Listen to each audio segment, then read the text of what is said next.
Hello everyone, हम पढ़ रहे थे मुगल साम्राज्य। मुगल साम्राज्य में हम अकबर और जहांगीर, बाबर, हुमायूं को पढ़ चुके हैं। अब जहांगीर की बात है शाहजहां।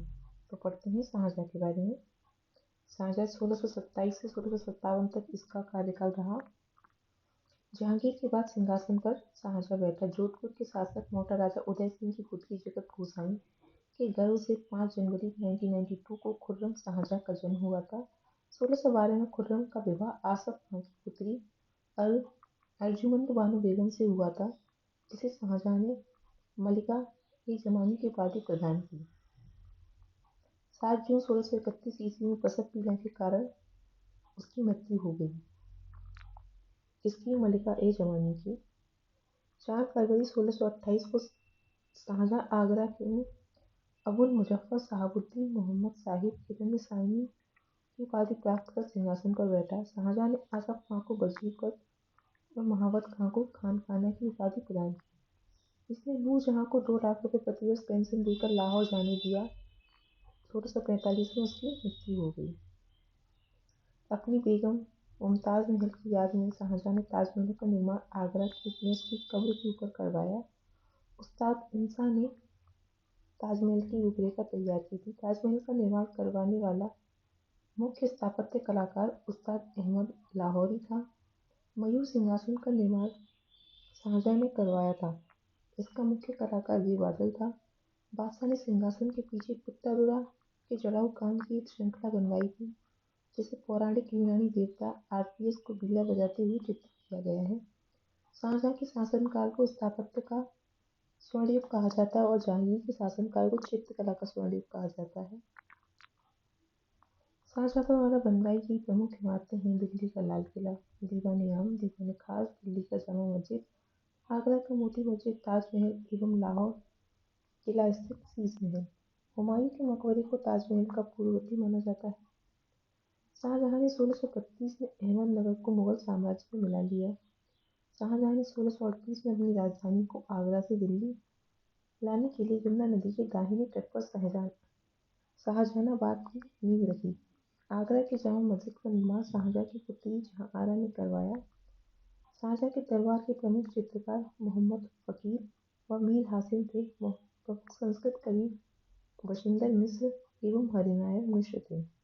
शाहजहां ने संगीतज्ञ लाल खां को गुरसमंदर की उपाधि एवं संगीतज्ञ जगन्नाथ को हिंदी कवि भी था, जो महाकविराज की उपाधि से सम्मानित किया गया। शाहजहां के पुत्रों में दारा सिकों सर्वाधिक विद्वान था। इसने भगवत गीता, योग वशिष्ठ उपनिषद एवं रामायण का अनुवाद फारसी में करवाया। इसने सर्व अकबर महान रहस्य नाम से उपनिषद का अनुवाद करवाया था। दारा सिकों कादरी सिलसिले के मुल्ला साहब बदख्शी का शिष्य था। शाहजहां ने दिल्ली में एक कॉलेज का निर्माण करवाया एवं दारुल वफा नामक कॉलेज की मरम्मत कराई। सितंबर 1657 ईस्वी में शाहजहां ने गंभीर रूप से बीमार पड़ने और मृत्यु की अफवाह फैलने के कारण उसके पुत्रों के बीच उत्तराधिकार का युद्ध प्रारंभ हुआ। उस समय शुजा बंगाल, मुराद गुजरात और औरंगजेब दक्कन में था।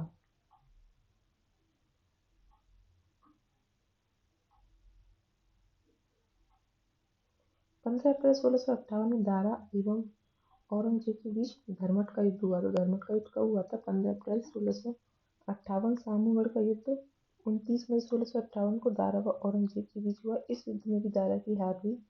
उत्तराधिकार का अंतिम युद्ध देवराय के युद्ध मार्च 1659 में हुआ। इस युद्ध में दारा पराजित होने पर उसे इस्लाम धर्म की अवहेलना के अपराध में 30 अगस्त 1659 को हत्या कर दी गई। दारा सिकों ने अपना निर्वासित जीवन अलवर राजस्थान के कंकवाड़ी किले में बताया। इस किले का निर्माण जयसिंह द्वितीय ने किया था। शाह गुलाम इकबाल के रूप में दारा सिकों को जाना जाता है।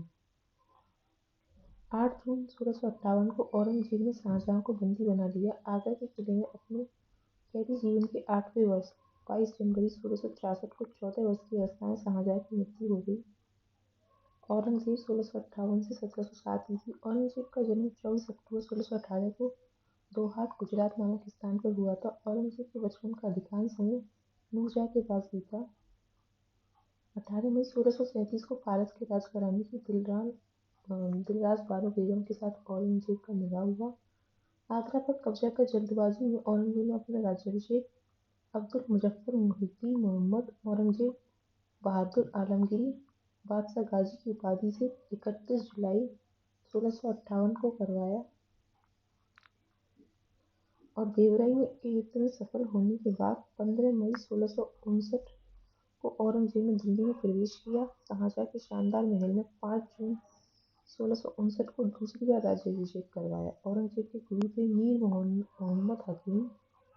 औरंगजेब सुन्नी धर्म को मानता था, जिसे जिंदा पीर कहा गया है। जय सिंह एवं शिवाजी के बीच पुरंदर की संधि 22 जून 1665 को संपन्न हुई। मई 1666 को आगरा के किले के दीवान आम में औरंगजेब के समक्ष शिवाजी उपस्थित हुए। यहाँ शिवाजी को कैद कर जयपुर भवन में रखा गया। इस्लाम नहीं स्वीकार करने के कारण सिखों के 9वें गुरु तेग बहादुर की हत्या औरंगजेब ने 1675 में करवा दी। औरंगजेब ने 1669 ईस्वी में जजिया कर को पुनः लागू किया। जजिया कर यह गैर मुसलमानों पर लिए जाने वाला कर था, किंतु ब्राह्मण, संत, वृद्ध, निर्धन, पागल, अल्पवयस्क और स्त्रियों से नहीं लिया जाता था। भारत में सर्वप्रथम मीर कासिम ने 712 ईस्वी में सिंध विजय के बाद जजिया की वसूली की थी। फिरोज तुगलक ने ब्राह्मणों से भी जजिया वसूल किया था। मुगल काल में बाबर एवं हुमायूं के काल में जजिया प्रचलित था, किंतु अकबर ने 1564 में इसे बंद कर दिया था। औरंगजेब ने 1679 ईस्वी में सर्वप्रथम मारवाड़ में जजिया की वसूली का आदेश दिया। तत्पश्चात राज्य के अन्य भागों से वसूला जाने लगा। जजिया को अंतिम रूप से मोहम्मद शाह ने 1720 में समाप्त किया था। औरंगजेब ने बीबी का मकबरा का निर्माण 1679 में औरंगाबाद, महाराष्ट्र में बनवाया। औरंगजेब के समय में हुए जाट विद्रोह का नेतृत्व गोकुला एवं राजा राम ने किया। 1670 ईस्वी में तिलपत की लड़ाई में जाट परास्त हुए। गोकुल को मौत के घाट उतार दिया गया। इसके बावजूद जाटों ने 1685 ईस्वी में राजा राम के नेतृत्व में पुनः विद्रोह किया। इन जाटों ने सिकंदरा में स्थित अकबर के मकबरे को भी लूटा। भरतपुर राजवंश की नींव औरंगजेब के शासनकाल में जाट नेता एवं रामराज के भतीजे चूड़ामल ने डाली थी।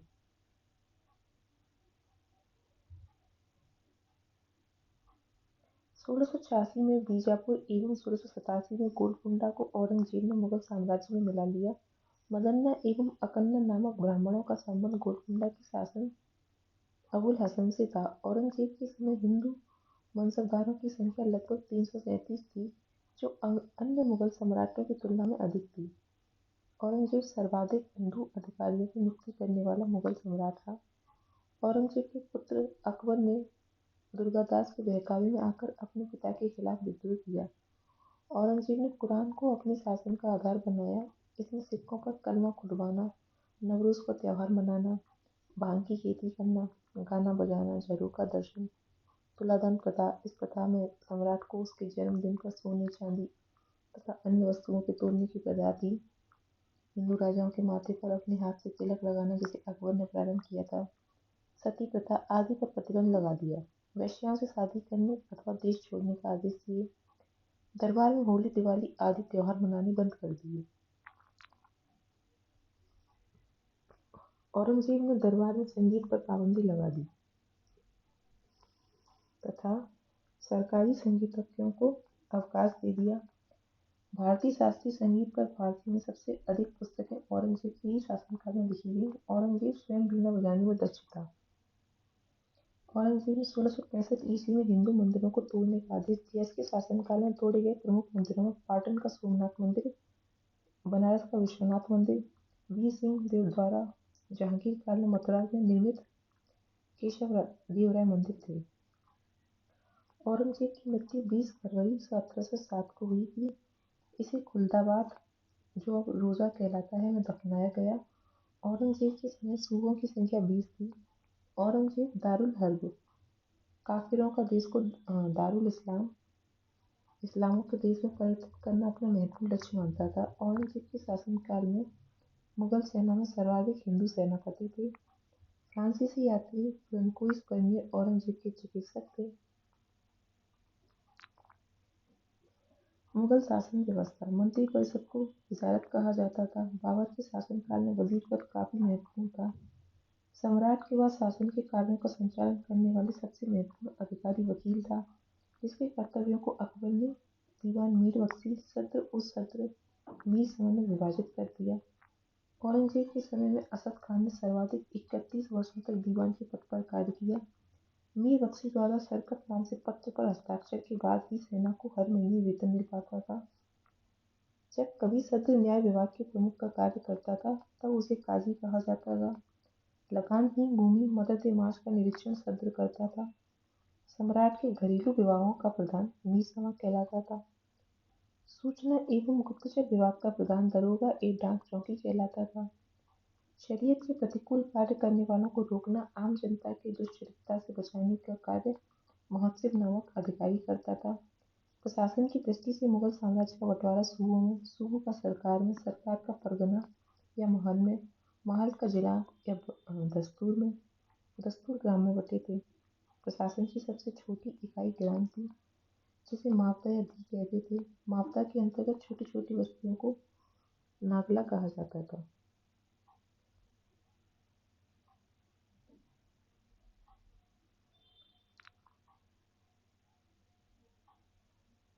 मुगल काल के प्रमुख अधिकारी एवं कार्य। सूबेदार का कार्य प्रांत में शांति स्थापित करना था। प्रांत कार्यकारी का प्रधान था। दीवान प्रांतीय राजस्व का प्रधान था, सीधे शाही दीवान के प्रति जवाबदेह। बख्शी प्रांतीय सैन्य प्रधान था। फौजदार जिले का प्रधान फौज अधिकारी था। आमिल या अमलगुजार जिले का प्रमुख राजस्व अधिकारी था। कोतवाल नगर प्रधान था। सिकदार परगने का प्रमुख अधिकारी। आमिल ग्राम के कृषकों से प्रत्यक्ष संबंध बनाना व लगान निर्धारित करना। शाहजहां के शासनकाल में सरकार एवं परगना के मध्य चकला नाम की एक नई इकाई की स्थापना की गई थी। भूमि कर के विभाजन के आधार पर मुगल साम्राज्य की समस्त भूमि 3 वर्गों में विभाजित थी। खालसा भूमि प्रत्यक्ष रूप से बादशाह के नियंत्रण में, जागीर भूमि तनख्वाह के बदले दी जाने वाली भूमि, सरगुल या मदद माश अनुदान में दी गई लगानहीन भूमि, इसे मिलक भी कहा जाता था। शेरशाह द्वारा भू राजस्व हेतु अपनाई जाने वाली पद्धति राय का उपयोग अकबर ने भी किया था। अकबर द्वारा करोड़ी नामक अधिकारी की नियुक्ति 1573 ईस्वी में की गई थी। इसे अपने क्षेत्र से 1 करोड़ दाम वसूल करना होता था। 1580 में अकबर ने भैसाला नाम की नवीन कर प्रणाली प्रारंभ की। इस व्यवस्था को टोडरमल बंदोबस्त भी कहा गया है। इस व्यवस्था के अंतर्गत भूमि को 4 भागों में विभाजित किया गया। पूर्वज नियमित रूप से खेती, वर्ष में 2 बार फसल, प्रति 1 या 2 वर्ष के अंतराल पर खेती, चाचक 3 या 4 वर्ष के अंतराल पर खेती। बंजर खेती योग्य भूमि नहीं, इस पर लगान नहीं वसूल किया जाता था। 1570 से 71 में टोडरमल ने खालसा भूमि पर भू राजस्व की नवीन प्रणाली जब्ती प्रारंभ की। इसमें कर निर्धारण की 2 श्रेणी थी, एक को तखसीस और दूसरे को तहसील कहते थे। औरंगजेब ने अपने शासनकाल में नक्श प्रणाली को अपनाया। भू राजस्व की राशि को उपज का आधा कर दिया। मुगल काल में कृषक 3 वर्गों में विभाजित थे, खुद कास्ट, पाही कास्ट और मुजारियन। खुद कास्ट के किसान उसी गांव की भूमि पर खेती करते थे जहां के वे निवासी थे। पाही कास्ट के दूसरे गांव जाकर कृषि कार्य करते थे। मुजारियन खुद कास्ट कृषकों से भूमि किराए पर लेकर कृषि कार्य करते थे।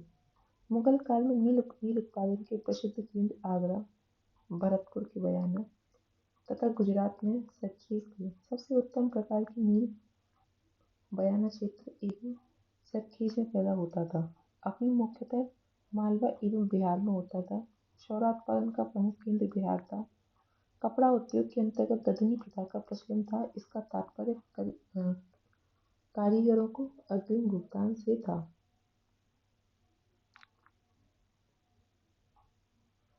उत्तम श्रेणी का ऊनी वस्त्र और शाल कश्मीर तथा लाहौर में तैयार होता था। मुगल काल में रुपये की सर्वाधिक ढुलाई औरंगजेब के समय हुई। आना सिक्के का प्रचलन शाहजहां ने करवाया। जहांगीर ने अपने समय के सिक्के पर अपनी आकृति बनवाई, साथ ही उस पर अपना एवं नूरजहां का नाम अंकित करवाया। मुगल काल में लगान वसूली करने की व्यवस्थाएं, गलाबक्सी, इसमें फसल का कुछ भाग सरकार द्वारा ले लिया जाता था। नस्ल, इसमें खड़ी फसल के आधार पर लगान का अनुमान लगाकर फसल कटने पर उसे ले लिया जाता था। यह व्यवस्था बंगाल में थी, जबकि बोई गई फसल के आधार पर लगान का निश्चय किया जाता था, यह जो नगद लिया जाता था। सबसे बड़ा सिक्का सशक सोने का था। स्वर्ण के सबसे प्रचलित सिक्का इलाही था। मुगलकालीन सिक्के, मुहर, यह मुगल काल का सर्वाधिक प्रचलित सोने का सिक्का था। संसद अकबर द्वारा चलाया गया सबसे बड़ा सोने का सिक्का था। यह 101 तोले का था। इलाही भी सोने के गोल आकार का सिक्का था। रहस्य गोल एवं चौकोर दोनों तरह के सोने का सिक्का था, जो 5.5 तोले का था। आत्मा 25 तोले के सोने का सिक्का। विंसार 20 तोले के सोने का सिक्का। रुपया चांदी का सिक्का। जलाही चांदी का सिक्का। दरब, चरण, चंदन, दह, पल व सूखी सभी चांदी के सिक्के थे। मुगलकालीन अर्थव्यवस्था का आधार चांदी का रुपया था। दैनिक लेन देन के लिए तांबे के दाम का प्रयोग होता था। 1 रुपये में 40 दाम होते थे। मुगल सेना 4 भागों में विभक्त थी: पैदल सेना, घुड़सवार सेना, तोपखार सेना और हाथी सेना। मुगलकालीन सैन्य व्यवस्था पूर्णतः मनसबदारी प्रथा पर आधारित थी। इसे अकबर ने प्रारंभ किया था। 10 से 500 तक मनसब प्राप्त करने वाले मनसबदार, 500 से 250 तक मनसब प्राप्त करने वाले उमरा, 250 से ऊपर मनसब प्राप्त करने वाले अमीर आजम कहलाते थे। जात से व्यक्ति के वेतन एवं प्रतिष्ठा का ज्ञान होता था। सवार पद से घुड़सवार दस्तों की संख्या का ज्ञान होता था। अकबर के शासनकाल में 29 ऐसे मनसबदार थे जो 5000 जात पदवी के थे। औरंगजेब के शासनकाल तक ऐसे मनसबदारों की संख्या 79 थी। जहांगीर ने सवार पद में 2 अस्पा व सी अस्पा की व्यवस्था की। सर्वप्रथम यह पद महाबत खां को दिया गया। मनसबदारों के अलावा खुद मुगल शहंशाह भी फूटकर घुड़सवार रखते थे, जिन्हें अहदी कहा जाता था। अहदियों का बद्र घुड़सवार कहा गया और उनके वेतन दूसरे घुड़सवारों से काफी ज्यादा होते थे। ये बहुत ही विश्वस्त सैन्य दल के सदस्य होते थे। उनकी भर्ती स्वयं शहंशाह किया करते थे और उनकी हाजिरी लेने के लिए अलग अधिकारी होते थे। अहदी 5-5 घोड़े भी रखते थे, लेकिन कुछ ऐसे अहदी भी थे जिनमें से 2 एक ही घोड़े में हिस्सेदारी करते थे। अहदियों के कर्तव्य बहुमुखी होते थे। शाही कार्यालय के अधिकतर मुंशी, दरबार के चित्रकार और शाही कारखानों के फॉरमैन इसी सैन्य दल से चुने जाते थे।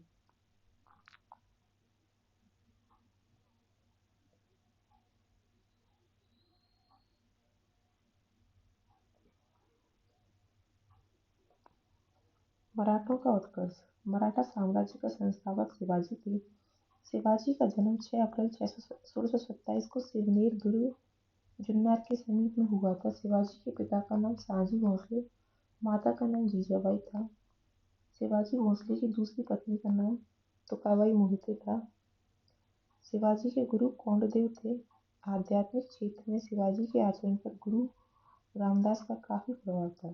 शिवाजी का विवाह साईबाई निम्बालकर से 1640 में हुआ था। शाहजी ने शिवाजी को पूना की जागीर प्रदान कर स्वयं बीजापुर रियासत में नौकरी कर ली। अपने सैन्य अभियान के अंतर्गत 1644 ईस्वी में शिवाजी ने सर्वप्रथम बीजापुर के तोरण नामक पहाड़ी किले का अधिकार किया। 1656 ईस्वी में शिवाजी ने रायगढ़ को अपनी राजधानी बनाया। शिवाजी को राजा की उपाधि औरंगजेब ने दी थी। बीजापुर के सुल्तान ने अपने योग्य सेनापति अफजल खां को सितंबर 1659 में शिवाजी को पराजित करने के लिए भेजा। बीजापुर के सुल्तान ने शिवाजी ने 10 नवंबर 1659 को अफजल खां की हत्या कर दी।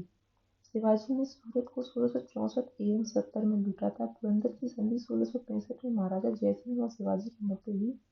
1672 में शिवाजी ने पन्हाला दुर्ग को बीजापुर से छीना। 5 जून 1674 को शिवाजी ने रायगढ़ से बनारसी काशी के प्रसिद्ध विद्वान श्री गंगाभट्ट द्वारा अपना राज्याभिषेक कराया। मूल रूप से गंगाभट्ट महाराष्ट्र के एक सम्मानित ब्राह्मण थे जो लंबे समय से वाराणसी में रह रहे थे। शिवाजी को औरंगजेब ने मई 1666 में जयपुर भवन में कैद कर लिया, जहां से वे 16 अगस्त 1664 में भागने में सफल रहे। मात्र 53 वर्ष की आयु में 3 अप्रैल 1680 को शिवाजी की मृत्यु हो गई। शिवाजी के मंत्रिमंडल को अष्टप्रधान कहा जाता था। अष्टप्रधान में पेशवा का पद सर्वाधिक महत्वपूर्ण व सम्मान का होता था। शिवाजी के दरबार में मराठी को भाषा के रूप में प्रयोग किया गया। शिवाजी के 3 महत्वपूर्ण भागों में रखता पाका सेना, नियमित घुड़सवार सैनिक, सिहलदार, अस्थायी घुड़सवार सैनिक और पैदल सैनिक। शिवाजी को तोपें और अंग्रेजों ने प्रदान की थी। मराठा राज्य के अंतर्गत 2 प्रकार के क्षेत्र होते थे, स्वराज और मुगधई। स्वराज जो क्षेत्र प्रत्यक्षतः मराठों के नियंत्रण में थे उन्हें स्वराज कहा जाता। मुगधई मुल्क एक अधीन वह क्षेत्र जिसमें चौथ व सरदेश वसूल करते थे। चौथ एवं सरदेश मुखी स्वराज से नहीं लिए जाते थे, बल्कि उन जहाजों से लिए जाते थे जहां मुगल या दक्कनी राजाओं का शासन था। चौथ भूराजस्व का 1/4 था, जो मराठियों के उस क्षेत्र पर आक्रमण नहीं करने के लिए दिया जाता था। सरदेश मुखी का 10% का अतिरिक्त अधिभार था, जो उस क्षेत्र से लिया जाता था जो मुगलों के अधीन था, पर मराठा उस पर दावा करते थे।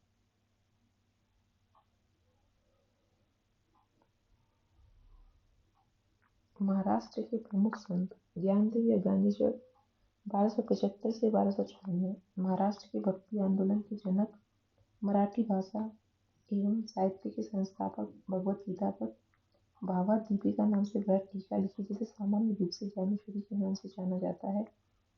बरकरी संप्रदाय के प्रवर्तक थे ज्ञानेश्वर। नामदेव 1270 से 1350। आराध्य देव पंढरपुर के विठोबा या विठ्ठल थे। बरकरी संप्रदाय के विकास में इनकी भूमिका थी। उन्हें भक्तिपरक मराठी गीतों की रचना की, जो अभंगों के रूप में प्रचलित है। मराठी के अलावा उन्होंने ब्रजभाषा एवं खड़ी बोली में गीतों की रचना की। नामदेव को सगुण एवं निर्गुण संतों के बीच की कड़ी माना जाता है। इनमें कुछ पद गुरु ग्रंथ साहिब में संकलित है। एकनाथ 1533 से 1599। इन्होंने रामायण पर भावार्थ रामायण नामक टीका लिखी। तुकाराम 1598 से 1650। इन्होंने भक्तिपरक कविताएं लिखी, जिन्हें अभंग कहा जाता है।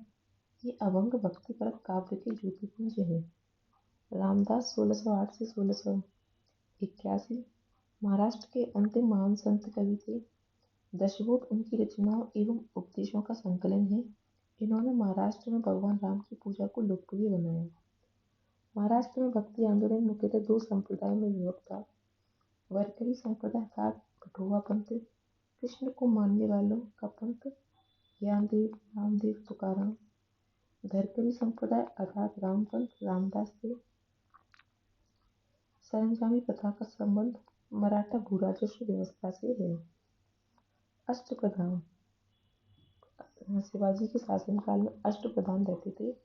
पेशवा प्रधानमंत्री था। राज्य का प्रशासन एवं अर्थव्यवस्था की देखरेख सैन्य नौबत सेनापति सैन्य प्रधान, अमात्य राजस्व मंत्री, आय व्यय का लेखा जोखा, वाक्यांश, सूचना, गुप्तचर एवं संधि विक्रय के विभागों का अध्यक्ष, चिटनवीस, राजकीय पत्रों को पढ़कर उसकी भाषा शैली को देखना, सुमंत विदेश मंत्री था। पंडित राव धार्मिक कार्यों के लिए तिथि का निर्धारण करता था। न्यायाधीश न्याय विभाग का प्रधान था। शिवाजी की कर व्यवस्था मलिक अंबर की कर व्यवस्था पर आधारित थी। शिवाजी ने रस्सी द्वारा माप की व्यवस्था के स्थान पर काठी एवं छड़ी के प्रयोग को आरंभ किया। शिवाजी ने 1679 में अन्नाजी दत्तो द्वारा व्यापक भूमि सर्वेक्षण करवाया। शिवाजी के समय कुल उपज का 33% भाग राजस्व के रूप में वसूला जाता था, जो बढ़कर 40% हो गया था। शिवाजी ने मुगल व्यापारिक केंद्र सूरत को 2 बार 1664 और 70 में लूटा था। शिवाजी का उत्तराधिकारी संभाजी था। संभाजी ने उज्जैन के हिंदी एवं संस्कृत के प्रखंड विद्वान कवि कलश को अपना सलाहकार नियुक्त किया। मार्च 1679 ईस्वी को मुगल सेनापति मुकर्रब खान ने संगमेश्वर में छिपे हुए संभाजी एवं कवि कलश को गिरफ्तार कर लिया एवं उसकी हत्या कर दी। संभाजी के बाद 1689 में राजा राम को नए छत्रपति के रूप में राज्याभिषेक किया गया। राजा राम ने अपनी दूसरी राजधानी सतारा को बनाया।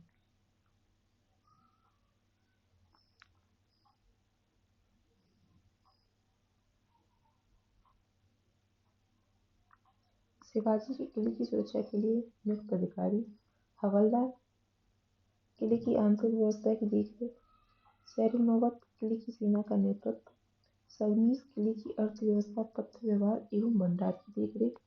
राजा राम मुगलों से संघर्ष करता हुआ 2 मार्च 1700 को मारा गया। राजा राम की मृत्यु के बाद उसकी विधवा पत्नी ताराबाई अपने 4 वर्षीय पुत्र शिवाजी द्वितीय का राजस्व अभिषेक करवाकर मराठा साम्राज्य की वास्तविक संरक्षिका बन गई। 1707 ईस्वी में औरंगजेब की मृत्यु के पश्चात संभाजी के पुत्र साहू, जो औरंगजेब के कब्जे में था, भोपाल के निकट मुगल शिविर से वापस महाराष्ट्र आया। साहू एवं ताराबाई के बीच 1707 ईस्वी में खेवा का युद्ध हुआ, जिसमें साहू विजयी हुआ। साहू ने 22 जनवरी 1708 को सतारा में अपना राज्याभिषेक करवाया। साहू के नेतृत्व में नवीन मराठा साम्राज्य के प्रवर्तक पेशवा लोग थे, जो साहू के पैतृक प्रधानमंत्री थे। पेशवा पद पहले पेशवा के साथ ही वंशानुगत हो गया। पेशवा पुणे में रहता था। 1713 ईस्वी में साहू ने बालाजी विश्वनाथ को पेशवा बनाया। इसकी मृत्यु 1720 में हुई। इसके बाद पेशवा बाजीराव प्रथम हुए। पेशवा बाजीराव प्रथम ने मुगल साम्राज्य की कमजोर हो रही स्थिति का फायदा उठाने के लिए साहू को उत्साहित करते हुए कहा कि आओ हम इस पुराने वृक्ष के खोखले तने पर प्रहार करें, शाखाएं तो स्वयं ही गिर जाएंगी। हमारे प्रयत्नों से मराठा पताका कृष्णा नदी से अटक तक फहराने लगेगी। उत्तर में साहू ने कहा, निश्चित रूप से ही आप इस हिमालय को पार गाड़ देंगे। निसंदेह आप योग्य पिता के योग्य पुत्र हैं। पालखेड़ा का युद्ध 7 मार्च 1728 को बाजीराव प्रथम एवं निजामुल मुल्क के बीच हुआ, जिसमें निजाम की हार हुई। निजाम के साथ मुंगी सिवा गांव की संधि हुई। दिल्ली पर आक्रमण करने वाला प्रथम पेशवा बाजीराव प्रथम था, जिसने 29 मार्च 1737 पर दिल्ली पर धावा बोला। उस समय मुगल बादशाह मोहम्मद शाह दिल्ली छोड़ने को तैयार हो गया था। अंग्रेज मराठा संघर्ष में होने वाली प्रमुख संधियां: सूरत की संधि 1773, पुरंदर की 76, बड़गांव की संधि 1779, सालवाई की 1782, बसीन की 1802, देवगांव की 1803, सूची अर्जन गांव की 1803, राजपुर घाट की 1804, नागपुर की 1816, ग्वालियर की 1817, पूना की 1817, मंदसौर की 1818। बाजीराव प्रथम मस्तानी नामक महिला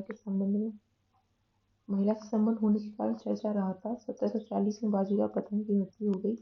बाजीराव प्रथम की मृत्यु के बाद बालाजी बाजीराव 1740 पेशवा बना। 1750 में संगोला संधि के बाद पेशवा के हाथ में सारे अधिकार सुरक्षित हो गए। बालाजी बाजीराव को नाना साहब के नाम से भी जाना जाता था। जल्दी की संधि हैदराबाद के निजाम व बालाजी बाजीराव के मध्य हुई थी। बालाजी बाजीराव के समय ही पानीपत का तृतीय युद्ध 14 जनवरी 1761 को हुआ, जिसमें मराठों की हार हुई। इस हार को नहीं सह पाने के कारण बालाजी की मृत्यु 1761 में हुई।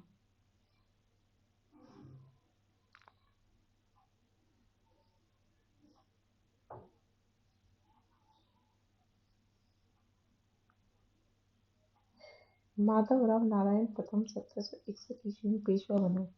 इसने मराठों की खोई हुई प्रतिष्ठा को पुनः प्राप्त करने का प्रयास किया। माधव राय ने ईस्ट इंडिया कंपनी की पेंशन पर रह गए मुगल बादशाह शाह आलम द्वितीय को पुनः दिल्ली की गद्दी पर बैठाया। मुगल बादशाह अब मराठों का पेंशन भोगी बन गया। पेशवा नारायण राव 1772 से 73 की हत्या उसके चाचा रघुनाथ राव ने द्वारा की गई। पेशवा माधव राव नारायण द्वितीय की अल्पायु के कारण मराठा राज्य की देखरेख 12 भाई सभा नाम की 12 सदस्यों की एक परिषद करती थी। इस परिषद में 2 महत्वपूर्ण सदस्य थे, महादजी सिंधिया और नाना फडणवीस। नाना फडणवीस का मूल नाम बालाजी जनार्दन भानु था। अंग्रेज जेम्स ग्रांट डफ ने इन्हें मराठों का मैकियावेली कहा। अंतिम पेशवा राघोबा का पुत्र बाजीराव द्वितीय था, जो अंग्रेजों की सहायता से बना था। मराठों के पतन में सर्वाधिक योगदान इसी का था। यह सहायक संधि स्वीकार करने वाला प्रथम मराठा सरदार था। 1776 में पुरंदर की संधि हुई। इसके तहत कंपनी ने रघुनाथ राव के समर्थन को वापस बुला लिया। प्रथम आंग्ल मराठा युद्ध 1782 की सालवाई संधि के साथ खत्म हुआ। द्वितीय आंग्ल मराठा युद्ध 1803 से 5 में हुआ। इसमें भोंसले नागपुर में अंग्रेजों को चुनौती दी, जिसके फलस्वरूप 7 सितंबर 1803 को देवगांव की संधि हुई। तृतीय आंग्ल-मराठा युद्ध 1817 से 19 के बीच हुआ। इस युद्ध में मराठा शक्तिगत पेशवा के वंशानुगत पद को समाप्त कर दिया गया। पेशवा बाजीराव द्वितीय ने कोरेगांव एवं अष्टी के युद्ध को में हारने के बाद फरवरी 1818 में मेलकम के सम्मुख आत्मसमर्पण कर दिया। औरंगजेब ने पेशवा के पद को समाप्त कर बाजीराव द्वितीय को पुणे से हटाकर कानपुर के निकट पिठूर में पेंशन पर जीने के लिए भेज दिया, जहां 1853 में इसकी मृत्यु हो गई।